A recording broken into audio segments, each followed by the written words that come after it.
Obrigada a todos por estar aqui. A FAESF me convidou para fazer essa live um pouco porque acho que tem muitas dúvidas de toda a segurança e da parte do Covid no ambiente educativo. Então, eu vou ficar assim meio de lado porque eu tô com as perguntas no outro computador. Vamos ver aqui as perguntas. Bem, primeiro, como eu disse, agradecer que vocês estejam aqui, que tenham mandado perguntas. De terem mandado as perguntas, eu vou tentar responder da maneira como sempre eu tento, da maneira mais técnica, do meu nível técnico. Algumas coisas eu não sei tudo, obviamente. Algumas coisas eu posso falar hoje e amanhã ou depois de amanhã mudar. Então, tudo que eu falar é de acordo com o conhecimento de hoje. E no momento que eu não souber toda a resposta, eu vou dizer até onde eu sei. E algumas coisas serão opinião, porque na Covid realmente algumas perguntas foram realmente perguntando a minha opinião. Então, se alguém pede a minha opinião, eu tenho que dar, né? Independente de se há a opinião mais politicamente correta ou não. Tenho que ser coerente e sincera e dar a minha opinião. Então, a primeira coisa que eu queria falar, aqui já tem muitas perguntas e vão ir um pouco no sentido de tudo que eu tenho para falar. A primeira coisa, a primeira coisa é que a FAESF está seguindo todos os protocolos recomendados. A gente está tentando, a direção e toda a equipe está tentando ajustar o melhor possível. Realmente na pandemia é impossível ter um protocolo perfeito, e não é só em uma faculdade ou em um colégio, é no hospital. A gente não tem um protocolo perfeito, nem nenhuma repartição, nem no trabalho, não existe um protocolo perfeito, mais que nada porque a gente não conhece tudo e somos seres humanos que às vezes nos equivocamos. Dizer que eu acho que isso é importante dizer, que os protocolos estão sendo feitos, agradecer a maioria das pessoas, tanto professores, colaboradores, como estudantes, que estão seguindo. Infelizmente, a gente não tem como vigiar todas as pessoas 24 horas, realmente nós não somos vigias nem policiais, mas algumas brechas podem acontecer em algum momento. Eu não posso dizer, e eu seria irresponsável e mentirosa se eu dissesse que nunca vai acontecer nada, porque não é uma coisa que dependa só de mim, só do professor Anderson, só da direção. É uma coisa que depende de cada um. Desde a nossa parte a gente está fazendo os protocolos e desde a nossa parte também o que a gente pode fazer é realmente seguir, como eu posso dizer, eu não quero usar a palavra castigo, mas que cada ato tem a sua consequência, por dizer de alguma maneira. O que a gente pode fazer é isso, e incentivar o máximo possível que as pessoas sigam os protocolos e saber fazer os que não seguem, como tem que fazer, que não se repita, e lembrar que nessa época do Covid se considera despido, não sei como se fala em português, despido procedente das pessoas que não seguem os protocolos regulamentados. Que não vai ser o caso na FAESP, esperemos, porque somos realmente uma família. Parece assim uma coisa de uma frase feita falar isso, mas é como eu me sinto. Eu tenho 3 trabalhos e na FAESP realmente eu me sinto como uma família, que as pessoas se ajudam. Acho que isso não vai ser necessário, mas eu quero lembrar que legalmente sim que se poderia. Vamos começar com as perguntas. Bem, a primeira.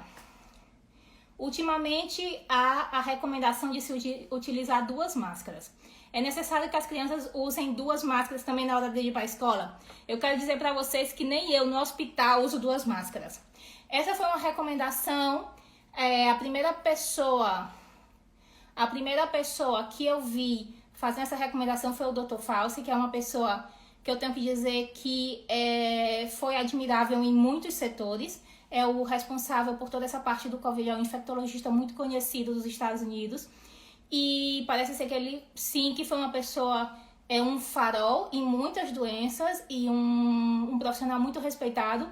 mas que desde o meu ponto de vista na Covid deixa um pouco que desejar. As pessoas não têm que ser perfeitas, isso não tira o mérito dele em outros ramos, em outras doenças, mas realmente na Covid, todas as predições que ele fez, os comentários que ele fez realmente foram, a maioria não, logo se viu que não tinha muito sentido.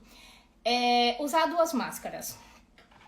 Isso de dizer, é necessário e tal, eu acho que o mais importante é saber o porquê se faz as coisas. No momento que se sabe o porquê, você pode tomar a decisão de se é necessário ou não, porque vai dependendo do âmbito que você esteja, né? 2 máscaras se diz um pouco para aumentar a proteção, visto que é uma barreira. Teoricamente, colocar 2 máscaras aumentaria essa barreira, principalmente nas máscaras que não são tão boas, ou seja, você ter que usar 2 máscaras cirúrgicas no lugar de usar uma N95, por exemplo, que é melhor. Teoricamente serviria por aumentar a barreira, mas na prática o que acontece é que a gente não consegue deixar as 2 máscaras cirúrgicas bem colocadas no rosto. Então, a gente sabe que a máscara cirúrgica tem muitas brechas, é difícil adaptar bem, e deixar as 2 bem adaptadas é um pouco complicado. Então, no caso, se não conseguir deixar as 2 bem adaptadas, talvez seja inclusive prejudicial, porque uma gotícula pode entrar pela brecha de uma, passar pela da outra, então é prejudicial. Em crianças, eu entendo, vou anotando aqui as perguntas que eu vou vendo, eu entendo que as crianças é impossível deixar 2 máscaras cirúrgicas bem colocadas. No caso de utilizar, outra coisa também que dizem é utilizar uma cirúrgica e por cima uma de tela. Justamente porque a cirúrgica é mais difícil de adaptar no rosto. Poderia sim aumentar a barreira, mas sinceramente eu acho desnecessário se estar em um ambiente com pouca probabilidade de Covid. Ou seja, não é um quarto, um leito do hospital que tem um paciente Covid com um aerosol passando, como por exemplo quando eu entro nos quartos, nos leitos dos meus pacientes. Realmente se em um ambiente de trabalho, um ambiente de escola, em um ambiente que você consegue manter a distância de segurança, realmente eu acho desnecessário, mas fica a critério. Outra situação seria uma máscara com filtro, a N95 ou a FFP2 ou a FFP3, e porque realmente são mais caras, e se fala de colocar uma cirúrgica por cima, para que não ter que mudar tanto a máscara que é mais cara, né? Então, nesse caso, serviria para isso, mas não para aumentar a segurança em si. No caso das máscaras, essas de N95 e FFP2, se diz que se pode utilizar até 11 dias, utilizando 11 dias, diminui só 1 a 5% da segurança, digamos, do filtro que elas têm. Quem trabalha na saúde sabe que a gente utiliza muito mais tempo, né? Realmente não tem tanta máscara assim. Bem, eu acho que essa pergunta tá respondida. Só para das máscaras, quando eu falei que tem ambientes que são pouco prováveis, alguém escreveu aí que crianças assintomáticas podem propagar a P1. Ainda não está claro toda a parte dos assintomáticos se propagam ou não. A gente, a priori, entende que podem propagar tanto a P1 como qualquer, mas realmente se a gente fosse viver nesse estresse toda a vida, dizem que a gente vai estar nisso uns 3 anos. A vacina, eu acho que realmente vai ser eficiente, só que não vai ser de maneira imediata, como muitas pessoas acham. Isso são comentários que a gente está escutando dos países que já vacinaram muito. São predições, não tem como a gente saber. Pode que dentro de 2 meses se diga, o Covid acabou, mas eu acho muito difícil. Então a gente não pode viver nesse estresse 3 anos, nem fazer que as nossas famílias vivam esse estresse. Pois pode, mas a gente vai tomar as medidas que sejam, como eu posso dizer, umas medidas que tenham uma certa segurança, mas não viver estressado de que o risco vai ser 0, porque não vai ser. Logo, eu coloquei um pouquinho em blocos. A pergunta há um novo protocolo a se seguir no caso de início de sintomas? Eu entendo que é relacionado ao âmbito educativo, né? Não é relacionado ao tratamento. Qualquer sintoma que você tem hoje, você deveria ficar em casa até descartar que seja Covid. Qualquer sintoma respiratório, ou falta de gosto, falta de olfato, até que se mostre o contrário, você deveria ficar em casa para não expor outras pessoas. Mesmo você dizendo, não vai ser Covid, primeiro, não temos uma bola de cristal, e logo porque as outras pessoas também não sabem, é muito desagradável, a gente já tá em um momento muito estressante, que as pessoas estamos todos com um estresse traumático, por dizer de alguma maneira, e é muito desagradável a gente estar numa fila do banco em algum lugar e ver que uma pessoa na frente ou atrás da gente tá tossindo nas costas da gente, né, ou na cara da gente. Então, é melhor ficar em casa, não ir nem pro trabalho, nem pra escola, avisar e não ir, um pouco para evitar o pânico e evitar a disseminação. No caso do tratamento, eu continuo com a mesma opinião, se fosse essa a pergunta. As escolas podem manter o ar-condicionado ligado ou devem deixar as janelas abertas? Adianta, por exemplo, deixar o ar ligado com as janelas abertas? Seria bom ter um protocolo que evitasse ao 100% Covid, né? Isso seria o ideal. A gente parte de uma situação ideal na vida toda em gestão de saúde, que eu fiz alguns cursos de gestão de saúde. A gente parte, mas isso na vida toda, a gente parte de uma solução ideal e a partir daí a gente vai vendo as soluções que se pode dar o mais próximo ao ideal possível. Algumas vão estar aqui, outras vão estar aqui. Então, isso vai depender de muitas coisas, não só da nossa vontade, mas nesse caso do conhecimento que a gente tem da doença, que cada vez vocês veem que cada vez muda, e mais ainda com as novas cepas, e também dos recursos que tem em cada lugar, nesse caso, o ambiente educativo. Então, o ideal é que se areje o local, que tenha a distância de segurança. O ideal mesmo seriam 2 metros, mas se diminuiu no mundo inteiro a 1 metro, porque senão seria impossível, utilizando as máscaras.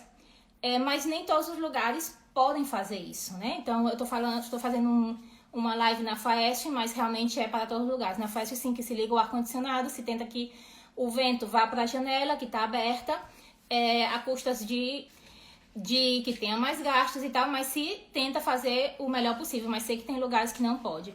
Eu dou aula numa faculdade daqui, que é uma faculdade particular também, considerada uma faculdade de elite, por dizer de alguma maneira, e eu dou aula pro primeiro, pro terceiro e pro 6º ano. Então eu dou aula no hospital e no básico pros meninos.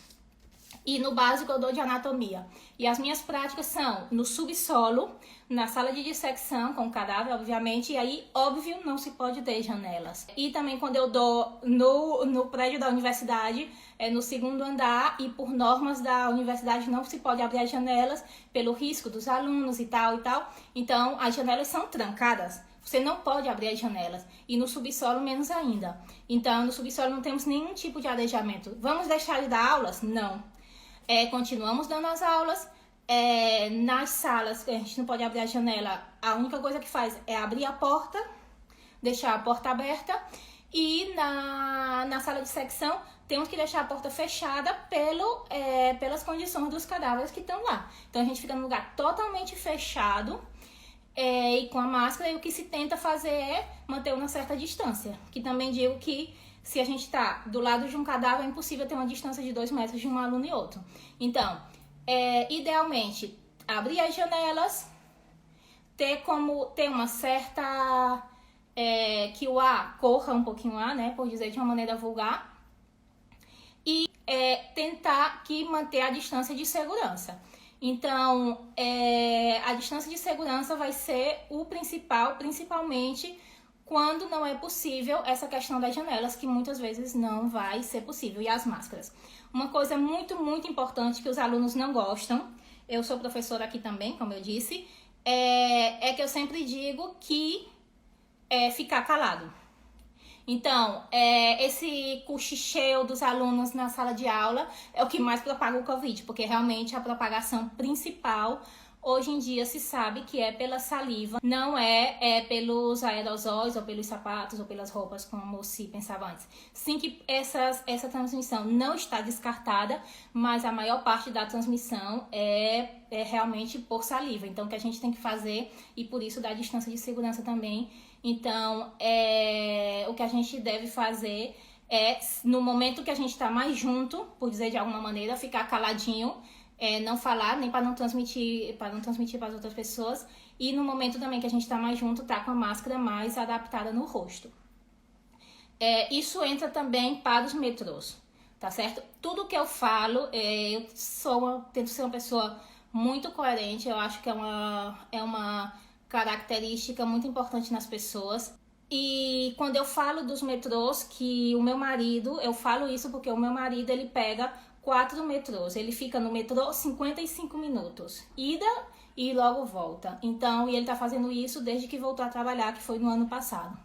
Então, o que eu falo vai pro metrô, vai para um lugar mais fechado, colocar uma máscara melhor nesses momentos, ou adaptar melhor a que você tiver e ficar caladinho. Se você tá do lado de uma pessoa e não pode ter a distância de segurança, você vai ficar calado e não vai conversar com ela. Se você tem que falar uma coisa que é tão privada que tem que ser muito baixa, pois mande um notes. Se um aluno ou professor da turma testar positivo, todos os alunos daquela turma devem cumprir quarentena de 14 dias em casa? Sim. Essa é a regra agora. Então, em alguns lugares se diz 14 dias e outros dizem 10 dias se estão todos assintomáticos. Ultimamente já se fala 10 dias se estão todos assintomáticos. Mesmo que o aluno não tenha tido um contato direto com o professor, porque é verdade que para as crianças pequenas o professor tem muito contato direto com os alunos, né? Mas a gente sabe que na faculdade tem alunos que ficam a mais de 5 metros do professor todo o semestre. Quanto mais longe, melhor, alguns. Mas mesmo esses, se fala que tem que ficar esses dias em casa. Não existe a obrigatoriedade de fazer PCR, nem de fazer o teste em todas as pessoas. No início, pelo menos aqui. Algumas coisas que eu vou falar, eu vou explicitar aqui na regulamentação daí, e algumas coisas que eu realmente não sei exatamente, eu vou falar como daqui. Então, no início, bem no início, que as pessoas tinham medo, na turma do meu filho, eu já disse em algumas ocasiões, meu filho tem 4 anos, fez 4 anos agora, na turma dele saiu um positivo e não obrigaram, mas aconselharam a fazer e tal e tal. Eu não vi necessidade de fazer no meu filho, e agora nem sequer falam nada de fazer testes nem nada, só se estão sintomáticos. Até porque a Associação de Pediatria foi dizer que isso era impossível, porque eles estavam ficando realmente colapsados de testes sem nenhuma necessidade. Seguinte, os professores devem dar aula de máscara, falando alto para ser ouvido na sala de aula. A máscara não ficará logo molhada? Bem, se fica, vai ficar a do professor, a do médico, a do dentista, a do enfermeiro, a da pessoa que trabalha na sua casa, limpando a sua casa para você poder ir trabalhar, a da pessoa que está cuidando do seu filho, a do pedreiro, a do garçom, a do cozinheiro, que tem que estar cozinhando no calor com a máscara. Então, realmente é o que a gente está vivendo agora, e eu não quero ser desrespeituosa, mas até quase um pouco de insolidariedade com as outras pessoas, né? Um professor não vai ser melhor que nenhum outro profissional, nem pior nem melhor. Então, sim, tem que dar aula de máscara, mesmo mantendo a distância de 2 metros dos alunos, porque realmente, como eu disse antes, o professor normalmente está uma distância de 2 metros, e mesmo assim tem que estar com a máscara, não vale só estar com o face sheet. E se a máscara fica úmida, pois se pode trocar, sem nenhum problema. Das máscaras, eu sei que é muito desagradável estar com uma máscara no rosto. Então, isso é um pouco de decisão de cada um, mas o mais importante da máscara é que ela esteja bem colocada. Então, se para você é difícil ficar com uma máscara com filtro o tempo todo, por exemplo, como a N95 o tempo todo, eu, por exemplo, eu não aguento. Então, para não ficar toda hora botando a mão na cara, tirando, levantando, afrouxando, é melhor é mais seguro levar uma cirúrgica a maior parte do tempo e trocar só se tiver num ambiente de mais de mais risco, que seria ou estar em pessoas que você sabe que está contaminada, como por exemplo no hospital, ou quando não se pode manter a distância de segurança. Mas o importante da máscara é que ela esteja bem, não necessariamente que seja a melhor do mercado. Como conscientizar os adultos que insistem em não respeitar as normas de distanciamento no ambiente educacional? Isso é o mais difícil da pandemia, porque realmente, como eu disse no início, não somos soldados, não somos policiais, aqui não somos os fiscais de ninguém. E nem sei até que ponto a gente pode estar brigando com as pessoas no meio da rua que estão usando máscara, que estão com a máscara baixada, que estão levantada. Eu acho realmente que dar informação, principalmente de quando é mais provável a infecção, porque realmente a gente joga um monte de normas para as pessoas. Tem que usar máscara, tem que ficar longe, tem que ficar em casa, não pode ver o pai, não pode ver o avô, o filho não pode ir pro colégio, não pode trabalhar. São 80 regras, tem que lavar os sapatos, tem que trocar a roupa, tem que tal. Então as pessoas ficam aturdidas e respeitam algumas, não respeitam outras ou não respeitam nenhuma, porque a gente sabe que quando a gente pressiona muito as pessoas, isso não no Covid, em tudo, e coloca muitas regras, é impossível de seguir todas, é impossível. Então eu acho que realmente conseguir transmitir onde realmente é mais importante que para a transmissão do Covid. E realmente é um pouco triste, porque depois de um ano, depois de ter morto tanta gente, depois de tanta gente ter perdido o emprego, agora que se volta a fazer lockdown, que logo a gente vai falar disso, e mesmo assim as pessoas não têm consciência, porque eu acho que não existe nenhum núcleo familiar no mundo que não tenha perdido algo com Covid. Então, nem mesmo das pessoas perderem algo, e quando eu digo algo, não necessariamente é um familiar. Alguns perderam um familiar, outros perderam o abraço dos seus pais, outros perderam, como eu, por exemplo, que não posso ir, mas perderam gente daqui, o meu marido também, a família dele mora no outro estado e a gente não pode ir vê-los. Outros perderam emprego, cada um perdeu alguma coisa, as crianças perderam também, todo mundo tem alguém perto que perdeu alguma coisa, e se isso não é suficiente para que tenham consciência, é difícil pensar em algo que possa ser. Então, resumindo, a maior transmissão é pela saliva, porque eu acho que aqui tem aqui, quais os cuidados básicos se deve ter da parte dos alunos para evitar uma disseminação no âmbito escolar? De parte dos alunos, de parte dos professores, mas dos alunos, mais importante, porque eu ainda não fui na FAESF depois da Covid, mas na minha faculdade daqui, o que a gente vê aqui, no restaurante da faculdade tem um monte de normas, né, que eles seguem, porque aí tem umas pessoas fiscalizando. Nas salas de aula a gente coloca um monte de normas, quando eles se juntam um pouquinho, a gente já fala, mantém a distância de segurança e tal. Mas aí a gente sai da sala de aula, vai no pátio e tá um sentado nas pernas do outro, compartilhando cigarro, compartilhando a garrafa de Coca-Cola, a lata de Coca-Cola, abraçado, fazendo selfie com a cara pegada, e assim por diante. Então, realmente fica complicado e realmente não somos fiscais. Dizer para as pessoas, continuo dizendo, tentar transmitir realmente o que é eficiente para a Covid. Tapete para limpar os sapatos não é necessário, porque realmente não existe uma transmissão por aí. Realmente a maior transmissão é pela saliva. Então, manter a distância de segurança, não compartilhar objetos pessoais, não compartilhar nem cigarro, nem bebida, nem a comida do mesmo prato. Cada vez que você compartilha algum material, porque às vezes acontece de você pegar uma caneta de alguém ou o que for, lavar bem as mãos ou álcool gel e tentar que as pessoas entendam isso. E, bem, os cuidados básicos é esse. Manter a distância, máscaras quando as máscaras. Se não pode manter as distâncias, tentar não conversar, não compartilhar objetos pessoais. No caso, objetos que têm contato com a saliva, como cigarro, copo, tudo isso. Não compartilhar de nenhuma maneira. E o que não tem, que seja só contato com a pele, lavar as mãos. depois de compartilhar. Então, a questão do álcool gel, que tem alguma pergunta aí, mas eu vou aproveitar para responder agora.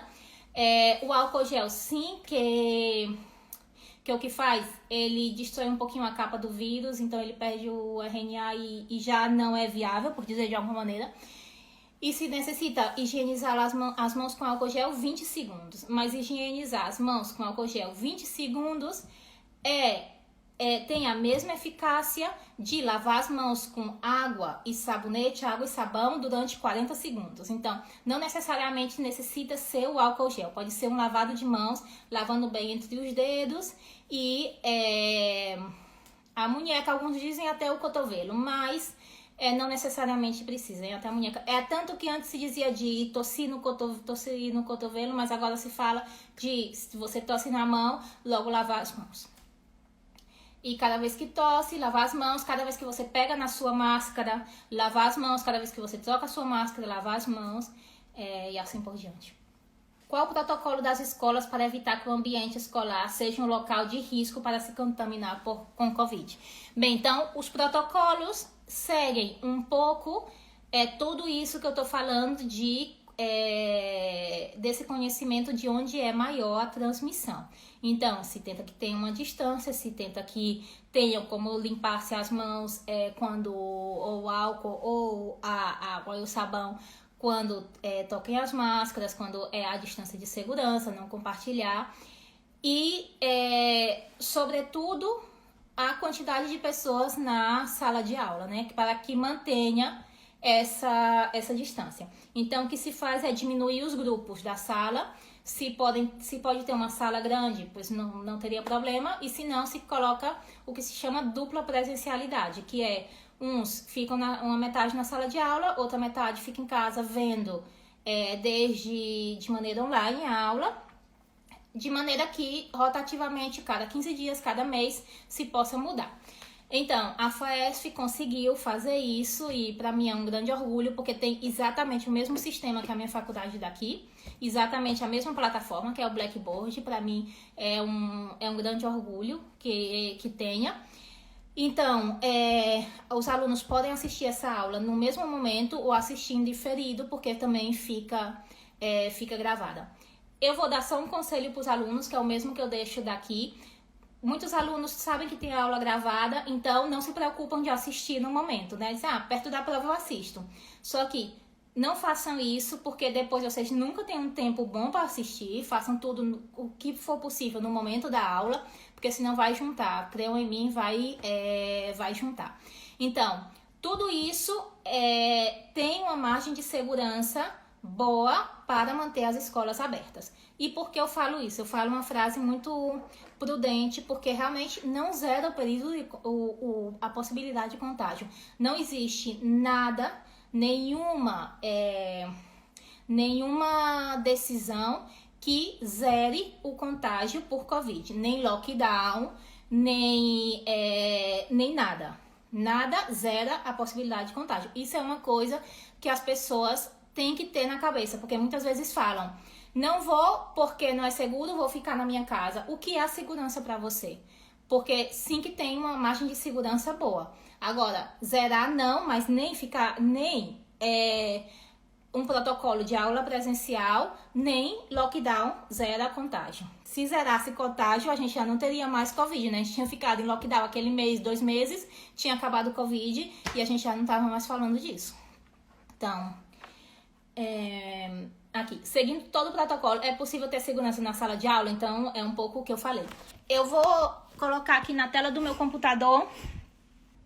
Aqui a gente tem um relatório semanal do Instituto de Saúde Carlos III, onde eles colocam tanto o âmbito de contágio, como os contágios por idade, por sexo, por tal.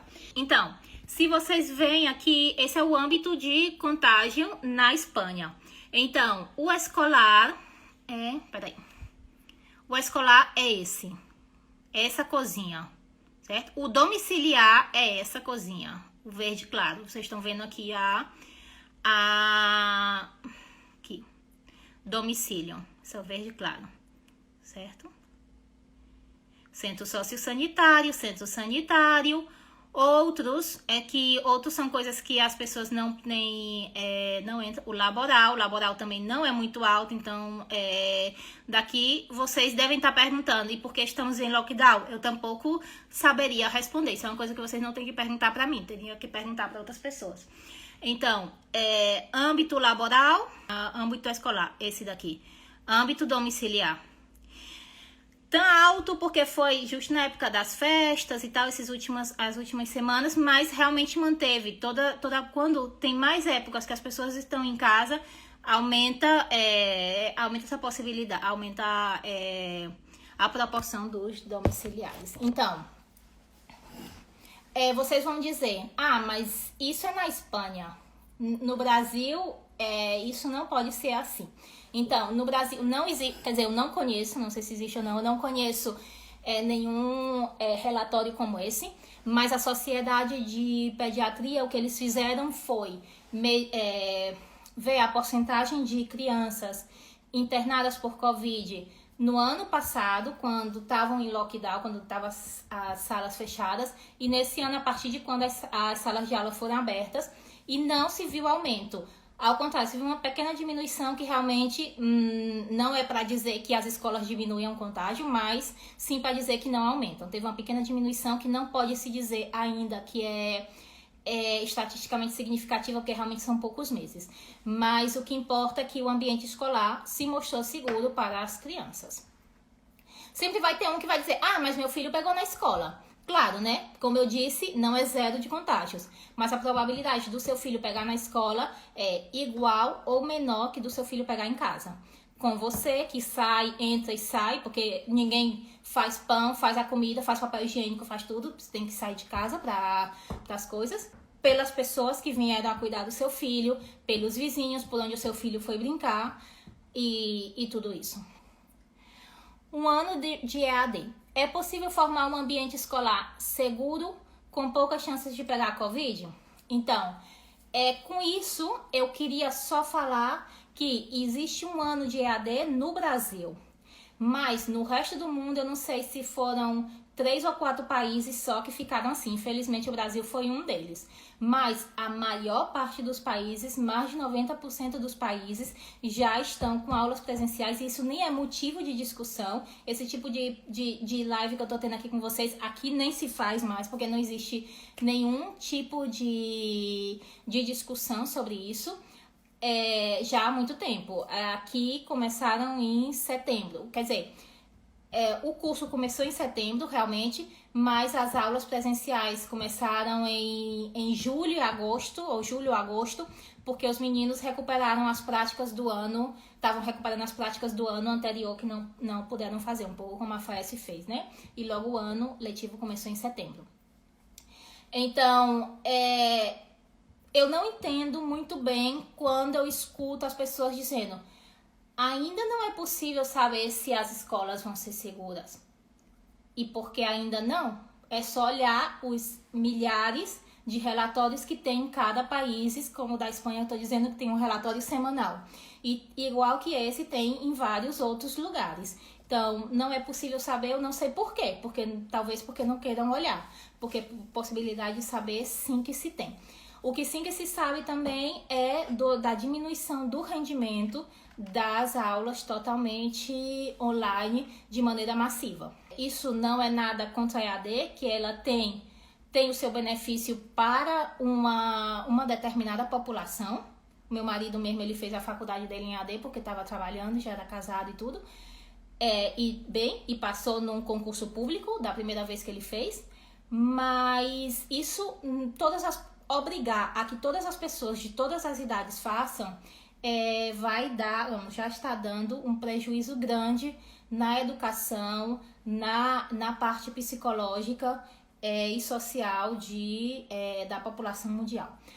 Outro dia eu li, primeiro, aqui se fala tudo das crianças, né? A primeira preocupação nossa sempre são as crianças. Então, crianças que tiveram regressão, que não conseguem ter uma interação social normal, porque as crianças necessitam isso. Isso por um lado. Mas logo, por outro lado, também outro dia eu vi um relatório de um grupo de pesquisadores que eram economistas, gente da MBA, gente assim mais do ramo dos negócios, por dizer de alguma maneira, e eles falavam que o prejuízo a gente não vai recuperar nos próximos 15 anos. Então, realmente, eu não sei como eles fizeram essa previsão, mas a explicação que eles davam eu achei muito racional, que eles diziam que uns falam em perder 1 ano, outros falam em perder 3, já pelas previsões que eu disse para vocês, que a maioria dos países estão falando que isso vai ser prolongar 3 anos. Então, o perigo de perder esses 3 anos, entre 1 e 3 anos no caso, seria grandíssimo para esses profissionais do futuro. Então, eles falam de 2 possibilidades. A primeira, deixar tal como está. Então, o que a gente vai ter são profissionais menos capacitados, obviamente, porque é impossível manter uma qualidade, e isso não é um problema local, é uma questão mundial, como eu estou falando, isso nem são brasileiros. Pessoas com menos, com um nível profissional menor, entrarem no mercado, e isso não é uma coisa da noite para amanhã que se recupera, demoraria 15 anos. E a outra possibilidade seria que eles veem também isso, atrasar 3 anos no sistema educativo, ou seja, que esses alunos perdessem os 3 anos, tivessem que repetir tudo outra vez. Vocês imaginam o caos que seriam para o psicológico das crianças, porque uma criança, principalmente nas crianças, porque esses 3 anos seria uma criança de 8 ter um conhecimento de uma de 5, é um absurdo. Mas logo também para as idades maiores ia ter um lapso de 3 anos na formação, ou seja, 3 anos sem médicos, 3 anos sem engenheiros, 3 anos, e para a aposentadoria, eles calculam um caos imenso. Então a gente não pode deixar que isso aconteça. Realmente a gente tem que se preocupar pelo vírus, não é questão de ser negacionista, mas a gente tem que dar soluções que, embora não sejam ideais, porque não existem soluções ideais, tem que ser soluções realistas e pensando a médio prazo, e não só soluções politicamente corretas para dizer que estamos fazendo algo, né? Para você, é importante as aulas presenciais em meio a uma segunda onda de Covid-19? Eu acho que essa eu já respondi com todo o anterior. Sim, mais que nada porque em um pico de uma segunda onda, de uma terceira, como a gente está tendo aqui, esse aluno, essa criança, esse adulto, quem seja, ficando em casa, o risco dele pegar Covid não vai ser menor que no colégio. Então a gente vai estar castigando uma pessoa, a gente vai estar tirando dela uma coisa a mais sem ter um benefício real. Essa é a questão. Não é a questão de não me importo que o meu filho não tenha Covid, não me importo na disseminação do vírus, sou uma negacionista. Não, tenho consciência que o vírus está aí, tenho que tomar os cuidados, mas ficar em casa não vai diminuir a chance dele ter Covid. Sempre é uma coisa opcional, e é tanto que na FAESF os alunos que preferem ter só aula online podem ter. Igualmente as mães que não querem que seu filho vá no colégio, pois é totalmente respeitável. Mas o que não pode é impedir que as pessoas vá para assistam a aula. E eu digo isso, eu queria falar que às vezes eu falo coisas pessoais, mas é só para que vocês vejam que realmente eu falo de coração. Eu tenho um filho que tem muitas bronquiolites e muitas laringites. Só esse ano de 2021 ele já teve 2 laringites e uma bronquiolite. Então, por outros vírus, não Covid. Então, eu sei exatamente o que é ter um filho que demande uns cuidados especiais. Eu tenho o mesmo medo do Covid que dele ter a laringite por outros vírus, pelo adenovírus, pelo rinovírus, pelo vírus respiratório sincicial, mas que o meu medo seja maior que o meu querer de ver o que é melhor para ele de maneira realmente imparcial, eu não posso fazer isso, né? As mães não podemos fazer isso. Então, risco tem e vai ter sempre. Nunca ninguém prometeu a nenhuma mãe que não ia acontecer nada com seu filho, porque não podem prometer. Então, o Covid está aí, infelizmente, da nossa geração, aconteceu com a gente, temos que tomar os cuidados, mas os cuidados que realmente diminuam o impacto, e não só as coisas que sirvam para que a gente fique sem peso na consciência. No caso de um funcionário ser suspeito ou confirmado de Covid, qual o procedimento correto? A instituição toda se isolar? Só o funcionário, o setor? Vai depender do convívio desse funcionário, né? Se é de 2 turnos ou se é alguém que convive com toda a faculdade, pois já seria toda a instituição. Mas normalmente, se é o professor, é a aula, é a sala. Se é um setor, pois seria um setor. Não sei, a secretaria acadêmica, tudo isso seria o setor. Qual a sua opinião sobre o lockdown? Tem lugar que suspenderam as aulas e não suspenderam o comércio? Eu acho que não tem lugar para nenhum dos dois. Realmente, com o conhecimento que a gente tem atual, realmente eu acho que o lockdown é uma medida realmente politicamente correta, por dizer de alguma maneira, porque a gente está fazendo uma coisa, digamos, para ter a consciência limpa. Mas a gente ficou em casa, a gente tentou impedir o Covid. Se não deu certo, não deu, mas a gente tentou, né? Então, serve praticamente para isso. E eu vejo o lockdown como uma medida que mostra o fracasso das medidas anteriores.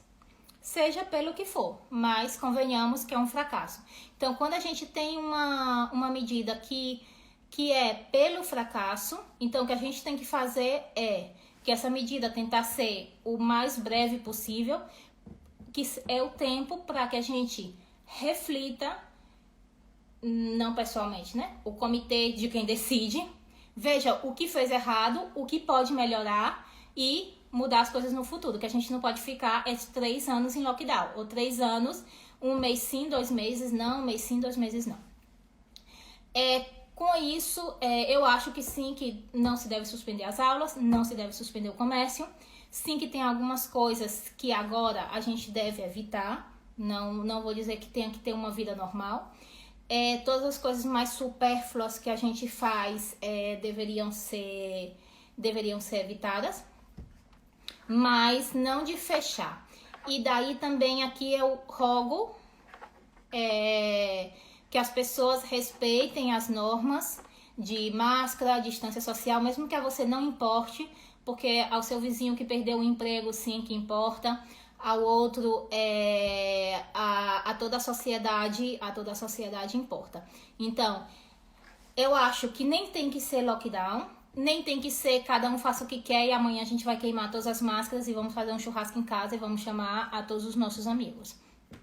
Eu sinto muito se algumas pessoas não gostam disso, mas realmente é o que eu acho que deve fazer. E justamente se deve fazer esse outro para evitar que se decida fazer o lockdown. Alguém perguntou aí das micro-regiões aqui. Funciona entre aspas, porque não há tanta... aqui, no começo, era Madrid foi primeiro, depois outros estados, depois o estado do meu marido, por exemplo, foi depois, mas realmente agora estão todos mais ou menos iguais. Funciona no sentido de isso evita o lockdown, que é o que todos queremos, mas realmente já estamos todos muito cansados. Isso é o que acontece. Quando se colocam regras muito duras, aqui nunca foi, depois da primeira onda, nunca foram regras muito duras, mas quanto mais duras se colocam as regras, não pode viajar, não pode tal, menos as pessoas cumprem. Podem cumprir nas primeiras semanas, mas 6 meses cumprindo regras muito rígidas é impossível. Então, eu acho que a gente tem que ser realista com o que a gente pode fazer realmente e tomar decisões realistas com relação a isso. Outro dia eu tive com o governador do Amapá e ele me convidou porque estavam fazendo um protocolo novo e tal, e eu tenho uma relação boa com os médicos daí, todo mundo sabe. Então, eu não conheço ele realmente, mas ele falou uma coisa que eu achei muito bonita. Ele falou... primeiro, ele falou que tinha as convicções ideológicas dele, mas as convicções ideológicas não iam impedir que ele desse tratamento para o povo dele. Eu achei isso realmente muito lindo. E ele nem ia mudar as convicções ideológicas, mas ele ia fazer o que fosse melhor para o povo dele. E logo ele falou outra coisa muito interessante. Ele disse, na minha região, Eu não posso dizer para as pessoas se isolarem, porque vivem 8 em uma casa de 20 metros quadrados. Uma mãe de 3 filhos coloca a comida em um prato e os 3 filhos comem do mesmo prato. Então, como eu vou dizer... Então, ele realmente é muito realista. É realista com os recursos que ele tem, é realista com o povo que ele tem. Então, ele toma medidas em consequência com o que ele sabe que o povo vai seguir. Obviamente, ele tenta conscientizar as pessoas de que consigam fazer algumas mudanças na sua vida, obviamente, máscaras e tal, mas até certo ponto, que ele sabe que a partir de certo ponto ele não pode forçar mais, porque as pessoas não vão respeitar. Então, o que ele está fazendo? Está tratando a todas as pessoas, porque ele sabe que isso é o que ele pode fazer. Então, eu achei muito bonito, e mesmo que não seja o miolo disso, mas vindo do lockdown, dizer isso, porque realmente as pessoas não aguentam. Então, o que fazem todas as medidas fazemos mal, respeitamos mal. De uma certa maneira, culpa das pessoas até certo ponto. Sim, tem uns que são muito irresponsáveis, mas a maioria das pessoas é porque estão muito cansadas já e é impossível. Então, a gente tem que tomar medidas em consequência disso, pois talvez tratar as pessoas... Eu nunca fui partidária de fazer profilaxia para todo mundo, mas realmente a gente está numa situação de pré-colapso e onde as pessoas, os médicos, estão muito cansados, sem leitos, que alguém me disse alguma vez que tem hospitais que tem uma fila de 80 pessoas, ou seja, é impossível para internar, outros que não têm fármacos para intubação. Então, nesse cenário específico, eu acho sim que se deveria avaliar quem quisesse fazer profilaxia, dá. E, falando nisso, a Faculdade de Floriano vai oferecer profilaxia aos colaboradores que desejarem. Logo a gente dá mais informação sobre isso. O fechamento das escolas e faculdades realmente ajuda a conter a pandemia. Todos os estudos que fizeram depois de fechar a escola, depois de abrir, o que viu é que realmente não tem nenhum impacto real na pandemia. Isso eu acho que eu já falei. Como proceder na formação de acadêmicos sem práticas, para que não sejamos prejudicados? Isso eu acho que eu falei um pouquinho lá em cima. Realmente, quando eu falei desse estudo, dessas pessoas da MBA e tal, vamos ser todos prejudicados. Os alunos vão ser prejudicados no mundo inteiro. As pessoas com câncer estão sendo prejudicadas porque não estão sendo diagnosticadas. Muitas sociedades oncológicas estão falando disso. Profissionais estão sendo prejudicados, principalmente setores de restaurantes e tal. Então, todos estamos sendo prejudicados. O que sim a gente tem que fazer é que esse prejuízo seja o mínimo possível. A gente não pode eliminar, igual que a gente não elimina os riscos, a gente não pode eliminar totalmente os prejuízos, mas a gente pode minimizá-lo. E para isso, a FAESP, o que ela está fazendo dar as aulas práticas quando as medidas regionais deixam. Obviamente, se tem lockdown, não se pode dar prática, não é uma questão de decisão local. E se recupera posteriormente. Aqui, como a gente está nisso há muito mais tempo, sim que se recuperou, como eu disse, em junho, julho passado. E agora os meninos que estão no básico, sim que eles estão tendo prática. É só para dar um exemplo para vocês.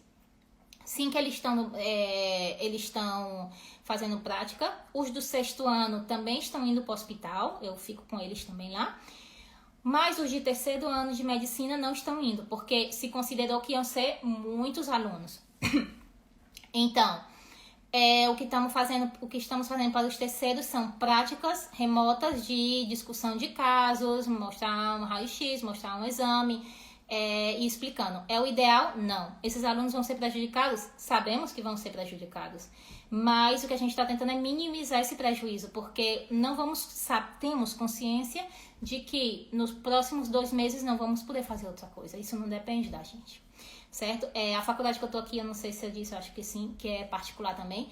E a pública daqui nem sequer tá fazendo, não conseguiram nem alternativas para isso. Algumas não tem nenhum sistema de blackboard, não tem nem sistema de provas. Tem alunos que estão meses sem fazer provas, então Eu acho que sim, que a gente tem que lutar para melhorar, principalmente com os gestores, dessa questão dessas medidas que dão um impacto só na consciência das pessoas, mas não ou politicamente corretas, mas realmente não tem um impacto real. Mas também eu acho que a gente tem que agradecer a oportunidade de estar em um ambiente que sim, que se pode ter essa minimização do prejuízo. Quantas máscaras eu devo enviar para o meu filho usar ao longo de um turno de aula? Isso vai depender de tantas coisas, vai depender se ele brinca no parque, se ele corre, se ele sua, se ele... Sempre, o meu filho não usa máscara, que ele só tem 4 anos, então eu nunca coloco. E não é obrigatório e realmente eu acho que não é necessário. Mas as minhas amigas que têm filhos um pouquinho maiores, elas mandam 3 máscaras no colégio, porque realmente os meninos tem hora que babam, tem hora que suam, tem hora que tal. Depende um pouco da necessidade dos filhos de vocês. Sobretudo que eles entendam como se tem que colocar máscara, lavar as mãos e tudo isso, não pegar e tudo isso. Os brinquedos de parquinhos de uso coletivo estão liberados ou representam risco? Isso é uma coisa que gerou muita discussão aqui. Porque fecharam os parquinhos no começo. E logo algumas cidades abriram, outras fecharam. E realmente o risco é mínimo, com exceção que as crianças estejam todo o tempo cuspindo nos brinquedos e depois passe o seu filho, passe com a mão e passe na cara e passe nos olhos. Ou seja, é uma coisa improvável.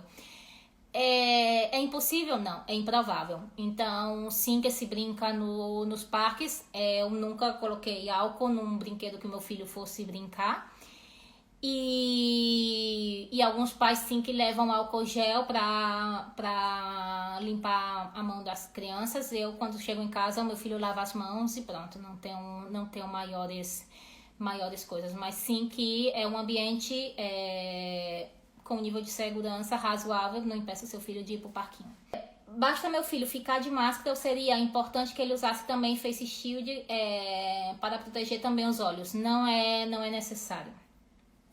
Não é necessário, mas também não é proibido. É aquela coisa, existe um risco, mas é muito baixo. E é tanto que as crianças no começo fizeram aí como times, né, de cores, tal. A cor do meu filho é o amarelo, tá na mesinha amarela, outro tal, outro vermelho, outro tal.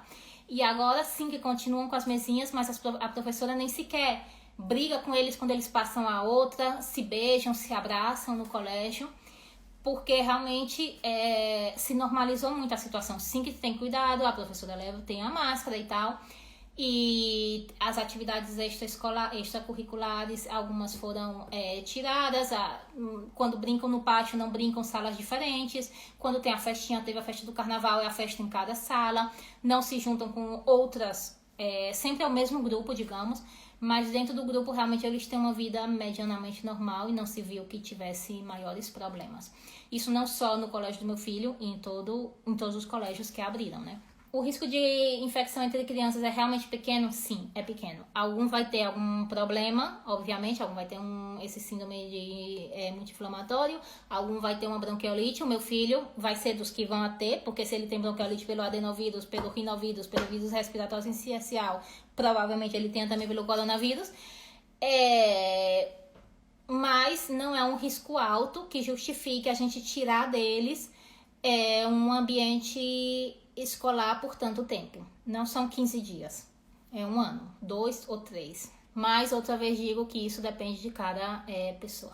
Algumas pessoas aqui perguntaram qual é a máscara ideal. A máscara ideal a gente não... a que protege mais é a N95, a FFP2.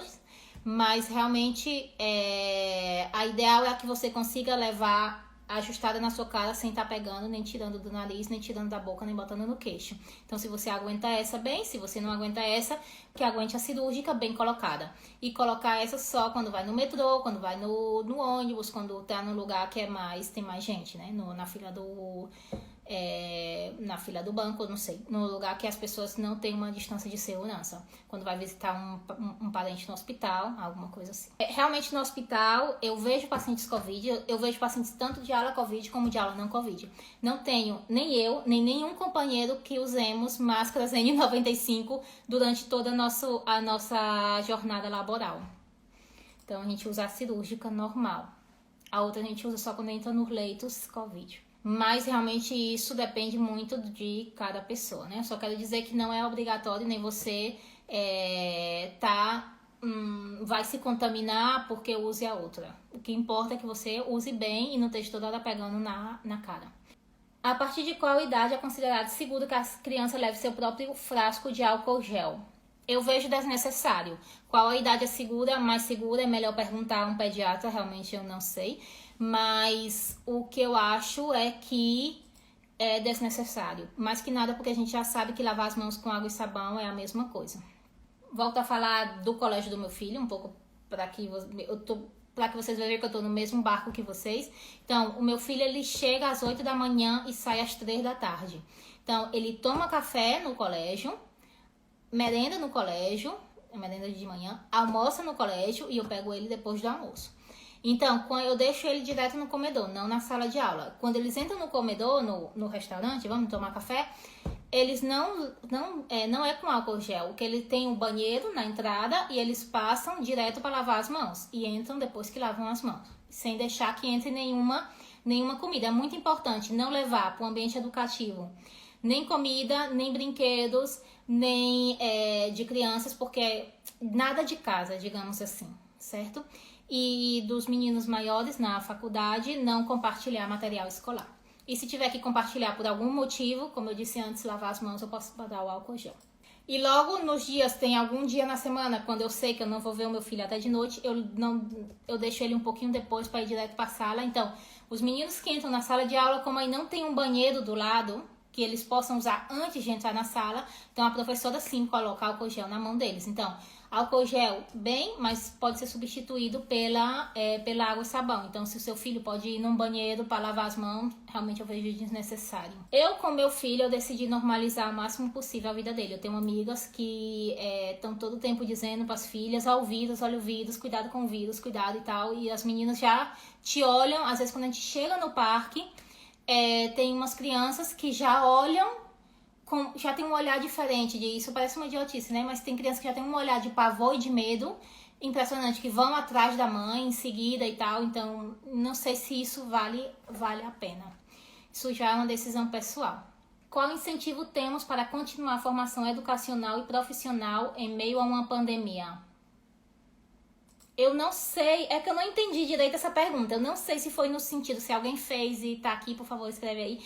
Eu não sei se foi no sentido em relação diretamente à nossa faculdade ou se foi em relação geral. Eu quero dizer que realmente estamos vivendo um período, como eu disse antes, de estresse traumático. Nem é um estresse pós-traumático porque não passou. A gente está ainda no momento de um trauma coletivo. Então, é impossível que a gente tenha um rendimento escolar, um rendimento no trabalho perfeito. Eu tento todos os dias dar o meu melhor, mas realmente tem dias que você não pode mais e você sabe que em outras circunstâncias trabalharia melhor. E isso está acontecendo com todas as pessoas. Então, eu acho que a gente não deve se forçar muito nesse momento, a gente tem que cuidar muito do psicológico, porque sem ele a gente não vai ir para lugar nenhum. E daqui eu peço encarecidamente para as pessoas que gostam de colocar essas propagandinhas estranhas de se você for em tal lugar, amanhã você vai estar entubado. Se você não quiser usar máscara, amanhã você vai estar usando um tubo. Porque sim que tem que usar máscara, mas não usar esse tipo de coisa, porque todo mundo já está tão estressado, ainda está vendo isso. Ou se você levar seu filho para o colégio, vai ser a vida dos seus pais, ou coisas assim tão de mau gosto que realmente não ajudam muito. Então, eu acho que sim que a gente tem que continuar a nossa vida profissional e de formação educacional, mas se a gente está com o psicológico bem, se a gente está passando, nessa pandemia a gente vai passando por picos e vales, né, animicamente. Então, se você está nesse momento que está menos animado, pois volte para o seu psicológico e logo pense no outro. Agora estão tendo muitos cursos online, que se pode fazer extracurricular. Não temos algumas coisas, mas também a gente teve a vantagem de ter outras, né? Como eu disse antes, muitas plataformas online, muitas outras oportunidades de se profissionalizar. Algumas pessoas estão aproveitando para fazer mestrados, doutorados, coisas assim. Isso depende um pouco de cada pessoa. O incentivo que você tem, o meu incentivo é a minha família. Então, cada um vai ter um incentivo, né? E eu, em cada decisão que eu tomo, eu sempre estou pensando que o dia de amanhã meu filho vai ter orgulho do que eu fiz e de saber o que eu fiz. E até mesmo nessas palestras eu faço lives no Brasil, em boa parte do Brasil. E onde eu fico mais nervosa é quando eu vou falar aqui, em Floriano, porque realmente eu vejo que a minha família tá me vendo e é onde eu me sinto mais pressionada, no bom sentido, porque realmente o meu incentivo são eles. Cada um vai ter o seu. Dizer que outro dia eu vi um curso um curso sobre que habilidades os profissionais, que talvez isso ajude, os profissionais deveriam se desenvolver vendo o que vai acontecer no mundo a partir do Covid, né? Nem digo mais pós-Covid, porque a gente nem sabe quando vai ser. E então, o que eles falaram foi um curso que eu fiz pela minha faculdade daqui, então eram muitas pessoas com renome na educação. Então, o que eles falavam das pessoas procurarem desenvolver habilidades transversais, certo? Então, o que significa isso? Porque o que as empresas estavam fazendo agora era importar cérebros. Então, uma pessoa que é boa nessas plataformas, a gente sempre escutou, né? Eu não sou boa nisso. Eu mesma não sou boa nisso, mas eu tento fazer um esforço. Então, isso de eu não sou boa nisso, não vou aprender, no mundo de hoje já não existe. Então, se você não é bom nessa parte dos aplicativos, nas partes de relações interpessoais, que agora cada vez vai necessitar mais, recursos humanos também falaram, porque toda essa parte das empresas está mudando, porque com o trabalho remoto também tem que organizar melhor os turnos. Agora também estão fazendo coisas muito boas para evitar aglomerações em outros países, que isso é uma alternativa ao lockdown, que eu acho muito interessante, que as empresas privadas, se vocês perceberem, toda a parte privada está funcionando muito melhor que a pública, e daí eu acho que não é só pela estrutura da pública anterior, mas pela inércia que existe. Então, algumas empresas privadas, o que eles estão fazendo é que as pessoas não começam, todas não têm um turno de 8 a 12, de 2 a 5, aqui é de 8 a 3, o nosso turno é corrido, mas que algumas que têm que levar o filho no colégio e tal, de 9 a 5, de 10 a tal, e fazer turnos muito mais ajustados pelos horários das pessoas para a sua vida, e sempre que se possa, as pessoas que estão em repartições e tal, ter 2 dias na semana de trabalho em casa, de fazer do trabalho em casa. Nesse caso, não é por horas de trabalho, mas por objetivos, ou seja, que você tem que fazer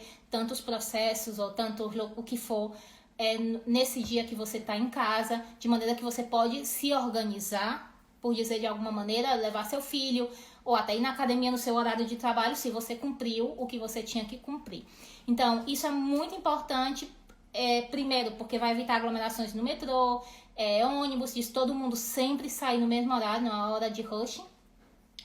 E eu acho que são coisas boas que essas empresas estão fazendo. Para mim, por exemplo, que eu sempre escolhi trabalhos que pudesse adaptar com a minha vida pessoal. Eu acho que isso é a situação de muitas pessoas, vai melhorar muito a conciliação familiar.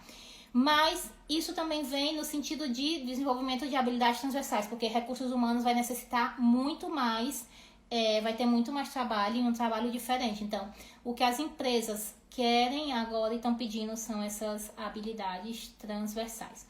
Idiomas, porque cada vez vai ser mais coisas assim mais internacionais, e essas habilidades transversais. Não sei se eu ajudo muito, mas é isso. Pensar um pouquinho, nem quero dizer fora da caixa, porque realmente já está dentro da caixa, né? Não é um adiantar circunstâncias, já está aqui. Mas de que a nossa vida vai ser diferente, não necessariamente pior, mas que sim, que vai ser diferente. Acho importante que todos os cursos de saúde estejam atualizados sobre o Covid. Eu acho importante que todas as pessoas tenham um mínimo conhecimento do Covid, porque a gente está vivendo um momento muito estranho, de informações muito desencontradas, de pessoas que parece que estão felizes de ter Covid. Às vezes eu vejo postagens de pessoas dizendo: ai, remédio tal, não se viu benefício. Bem que eu falei, parece que a pessoa tá até feliz, né? Ou, recorde de mortos. Bem que eu falei que ia ter recorde de mortos. Eu não sei, eu prefiro não ter razão e que tudo saia melhor, né? Então, eu acho que sim, que as pessoas deviam ter medianamente um certo conhecimento, sobretudo para não deixar que informações, pelo menos estranhas, não entrassem na cabeça. E, infelizmente, eu tenho que dizer também que para saber em que profissionais pode confiar e em que profissionais não. Realmente a gente está num momento que não tem como ir cegamente a fazer nada, tomar nenhuma decisão cegamente na Covid. Eu acho que sim, todo mundo tem que ter um certo conhecimento. Nos cursos de saúde, eu não sei se estão perguntando pela parte profissional. Sim, claro, porque vocês são os mais expostos, não? E também porque o Covid vai ficar. Realmente as pessoas pensam que a vacina vai destruir o Covid. Já vi gente dando exemplos como a varíola. Realmente a varíola se extinguiu, entre aspas, não, da humanidade, mas demorou dezenas ou décadas para sair. Então não é que vai acabar agora, ele vai ser na nossa rotina, mais ou menos. Então sim, que se tem. Não necessariamente vamos ter que usar máscara durante décadas, obviamente. E espero que que isso que nenhum ilustrado queira fazer isso, mas que sim, que o Covid em si vai estar. Sobre a reinfecção, qual o tempo de uma para a outra e qual a faixa etária que mais se reinfecciona? Vi aqui que tinha algumas perguntas de reinfecção. Realmente, a informação oficial de reinfecção, a primeira que saiu foi que nos primeiros 6 meses depois da infecção é difícil, é improvável uma reinfecção. E agora esse estudo se atualizou e são 9 meses. Muitas pessoas no Brasil falam de reinfecção, realmente não se fala disso em outros países. Aqui é uma coisa improvável e uma exceção. No Brasil se fala muito, eu não sei se é porque realmente tem poucos testes PCR, e os testes PCR demoram 5 dias em fazer, então a maioria das pessoas fazem só sorologia. Ou não sei exatamente por quê. Mas realmente a informação oficial são 9 meses, mesmo que você não tenha IgG, porque teoricamente desenvolveu uma imunidade celular que não pode ser medida nas provas de rotina. A faixa etária que mais se reinfecciona, a gente não pode dizer porque o número oficial, volto a dizer, é muito baixo, então realmente não tem como a gente saber. Sim, que parece ser que as pessoas que quanto mais grave, mais imunidade vai ter. Ou seja, as pessoas que desenvolvem pneumonia, teoricamente, não é uma coisa segura, mas teoricamente terão menos probabilidade de reinfecção que aquelas pessoas que tiveram só uma infecção de mucosa, digamos assim. Mesmo assim, a taxa de reinfecção oficial é baixa. Os números que a gente vê no Brasil, eu não sei se são equivocados ou se é síndrome pós-viral, que realmente ficam partículas virais e existe a síndrome pós-viral que pode durar 6 ou 8 meses, que ficam os sintomas latentes, e isso se fala como reinfecção, sem ser, mas os dados oficiais não são. Alguém perguntou aí de protocolo de tratamento, o meu continua muito similar, realmente isso não é uma live de tratamento, mas o meu continua similar e tá no meu Instagram, em alguns posts que eu coloco. Eu realmente continuo acreditando no tratamento precoce, não posso dizer outra coisa, e eu não ia falar disso, mas como vocês perguntaram, falei. Continuo me colocando à disposição da minha cidade, do meu estado, como eu sempre coloquei. O que eu não posso fazer é fazer uma reunião e dizer o que as pessoas querem ouvir, eu só posso dizer o que eu acho e o que eu estudei, a minha opinião, obviamente. E para outra coisa que alguém aí falou, disso que na Europa não se faz tratamento precoce e nos Estados Unidos não, isso é verdade. Foi uma decisão que tomaram, ter os mesmos estudos que aí. Realmente o impacto do tratamento precoce não elimina o risco de passar para a fase inflamatória, o que diminui é a probabilidade em 20, 30, 40%, dependendo dos fármacos, com um grau de certeza menor de 95%. Algumas 80% de certeza, outros 85%, que é a tal da P005. Então, isso é suficiente? Aqui não se considerou suficiente porque realmente não existe nenhum paciente, isso eu posso garantir, que tem uma pneumonia e que um médico diga que esse paciente não vai ficar internado. Não existe nenhum paciente que fique sem fármacos para entubar. Não existe nenhum paciente que fique sem um leito. Então, se assumiu isso, se está gastando muitíssimo, os países europeus estão entrando em bancarrota, mas decidiram isso. E as pessoas não ficam sem tratamento. Agora, se você trabalha num lugar, se você vive em um lugar onde você não pode assumir que os seus pacientes vão ter um tratamento adequado quando eles precisem, eu não sei se você pode dizer que não vai dar um tratamento que tenha um 90% de incerteza. Então, que uma pessoa vá em um médico ou onde for e diga, não, agora não tem um tratamento para você, mas quando tiver falta de ar, quando tiver pneumonia, volte. E essa pessoa, quando tem falta de ar, volta e diga, sinto muito, não tenho leito, eu não sei o nome disso. Mas não me parece uma coisa muito boa, né? Então, se trabalhasse aí, o que eu faria era isso.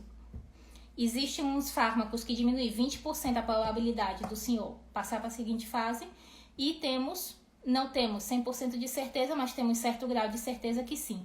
Não vai lhe causar nenhum efeito, não vai causar efeitos secundários graves, que isso sim que se sabe. Quer ou não quer? E pronto. Mas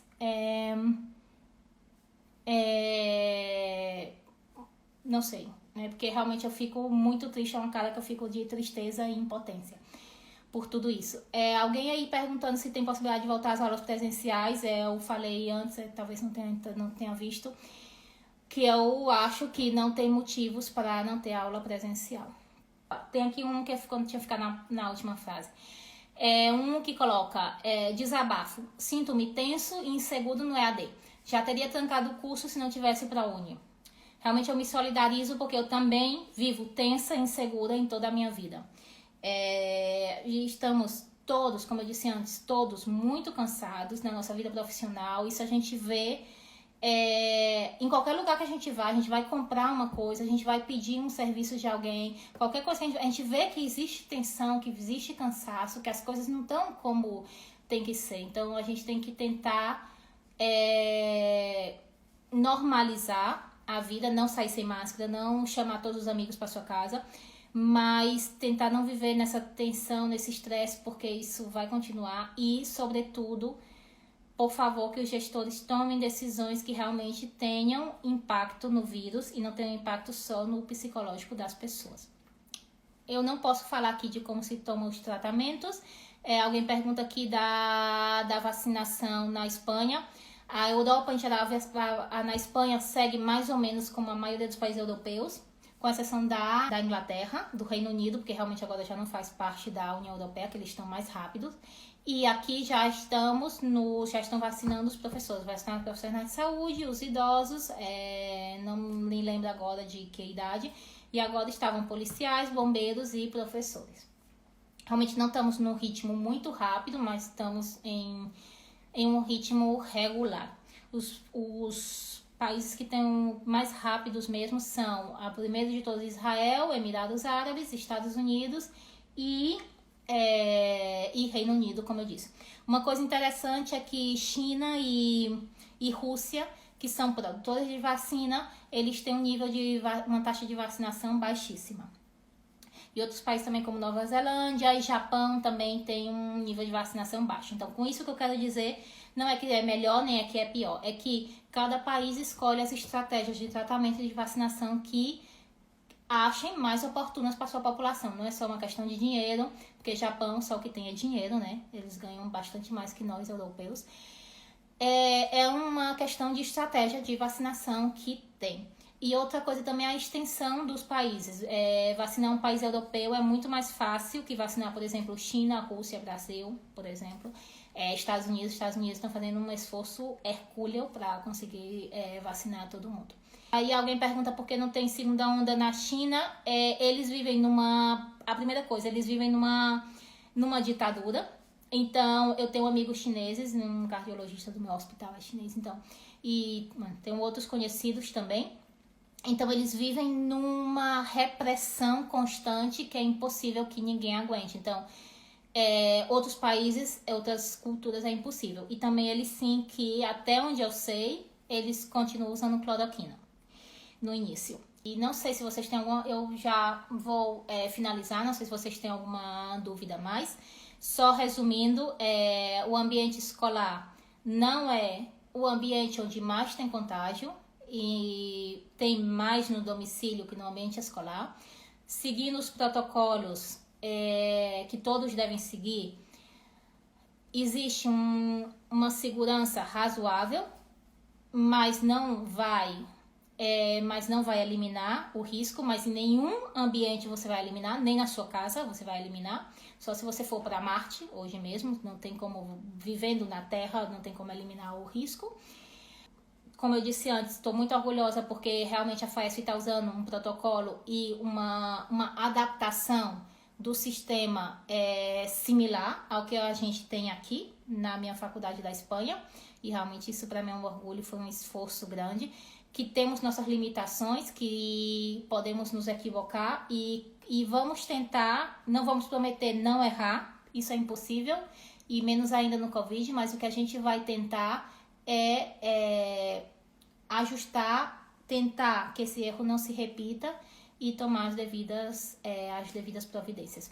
Quanto a isso da segurança, eu queria só falar uma coisinha que eu esqueci. Na gestão, a gente estuda um sistema que chama o sistema do queijo suíço, tem o nome de um senhor, mas eu não me lembro agora, vocês podem olhar na internet. Então, o queijo suíço, ele tem uns buracos, né? Então, quando a gente fala de segurança no trabalho, sempre a gente tenta colocar muitas barreiras.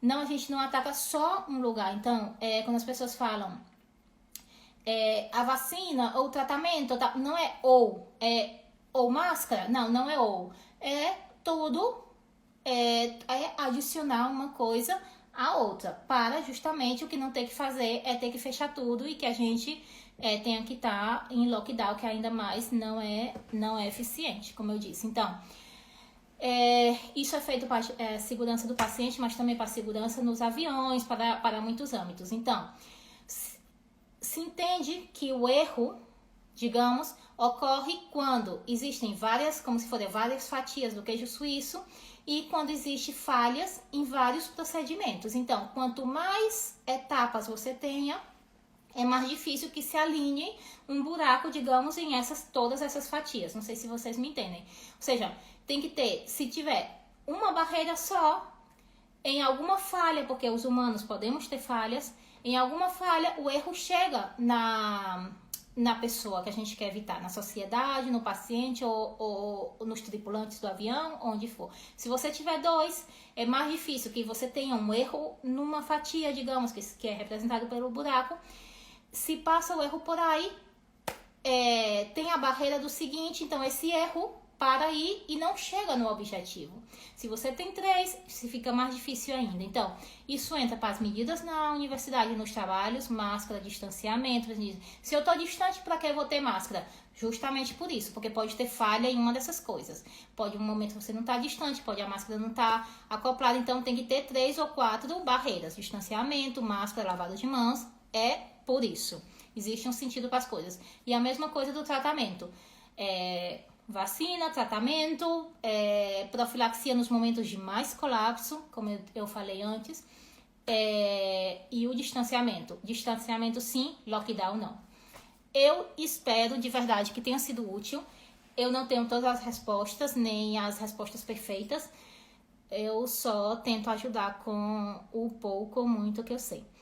Se tiver alguma dúvida mais, alguma coisa que eu falei que vocês achem que não é assim, tenham toda a liberdade do mundo para escrever no Instagram da FAESP, que eu vou tentar responder.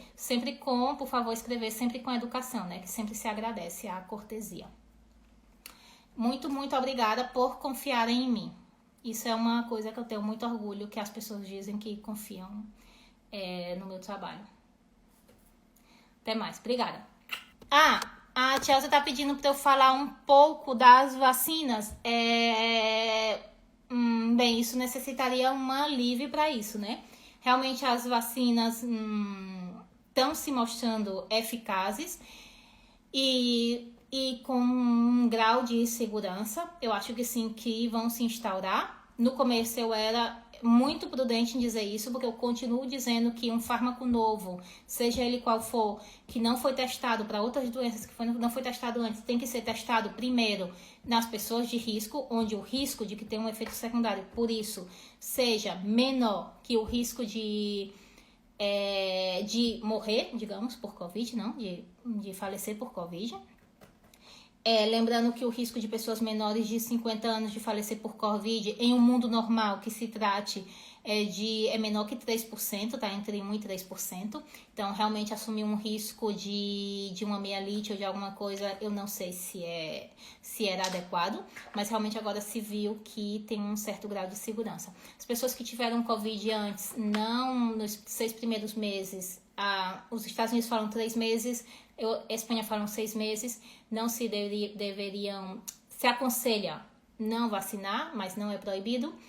E qual a vacina melhor? Pois ainda está por ver qual é a melhor. Parece ser que as menos eficazes vão ser as que vão ter menos efeitos secundários. E as mais eficazes vão ter as que vão ter mais efeitos secundários. Essa é a informação um pouco inicial. Da AstraZeneca e a trombose, parece que tiveram 30 casos e aqui se suspendeu, mas já voltaram a indicar porque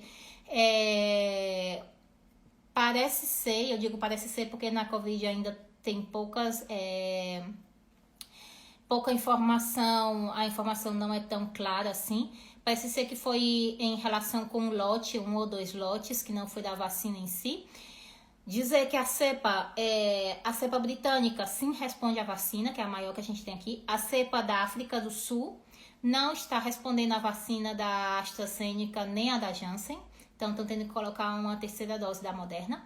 A P1, que é a de Manaus, que eu saiba, ainda não se sabe, mas como tem uma mutação na Spike também similar à britânica e à da África do Sul, pode ser que responda, pode ser que não sei. Temos que esperar para ver.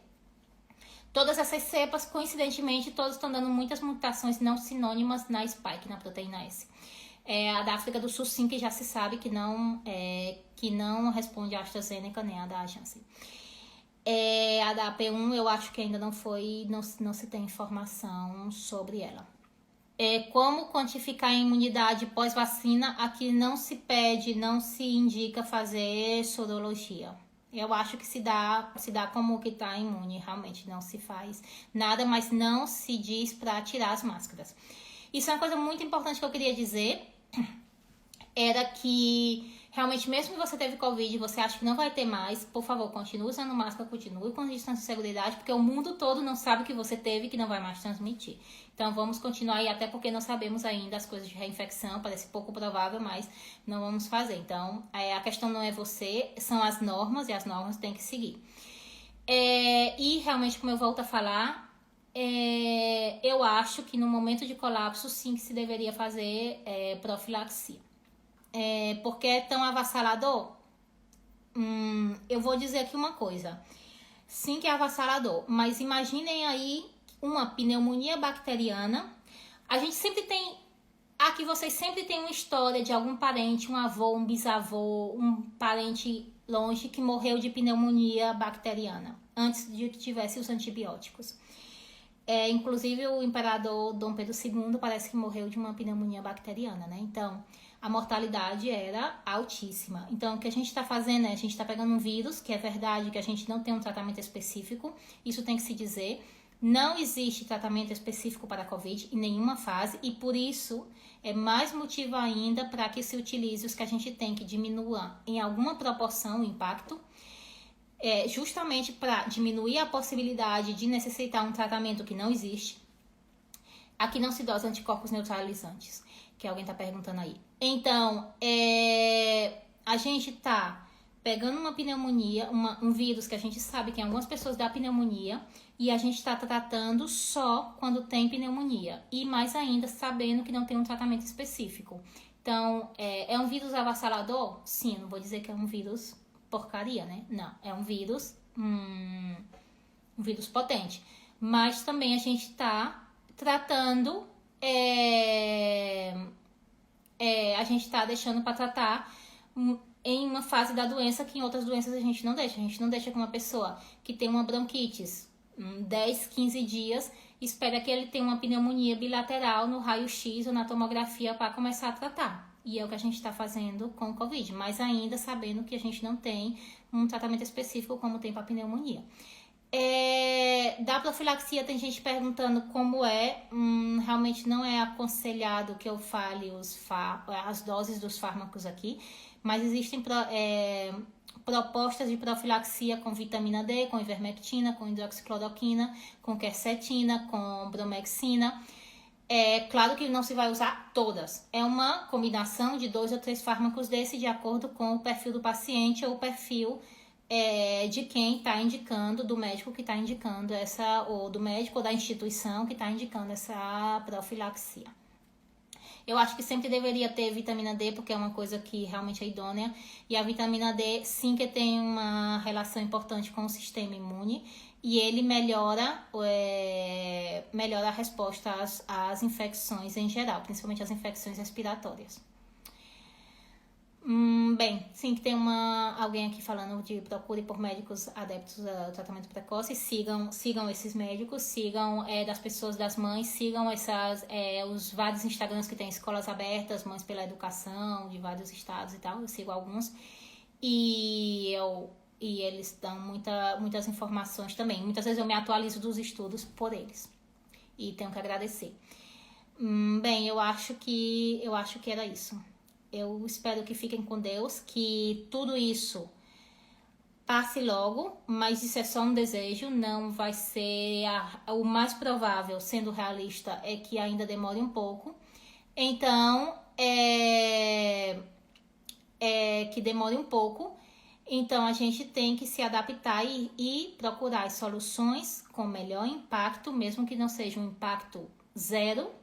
Não é zerar o impacto, não é um impacto 100%, ou seja, de zerar a transmissão, de zerar o vírus, mas que tenha algum impacto justamente para que seja um embudo que diminua as probabilidades de que as pessoas necessitem um tratamento hospitalar e que o hospital possa atender essas pessoas que realmente vão necessitar. Então, isso.